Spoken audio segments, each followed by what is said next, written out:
నాకు ముందు పోవచ్చు, మెట్ట స్థలములన్నిటిని సరళము చేయుచు నన్ను నడుపువాడు. నాకు ముందు పోవచ్చు, మెట్ట స్థలములన్నిటిని సరళము చేయుచు నన్ను నడుపువాడు.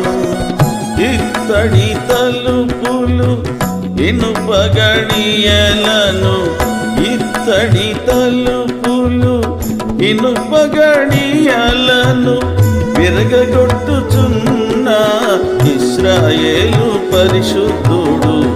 ఇతడే ఇతడే నా ప్రియుడు, ఇతడే ఇతడే నా స్నేహితుడు, ఇతడే ఇతడే నా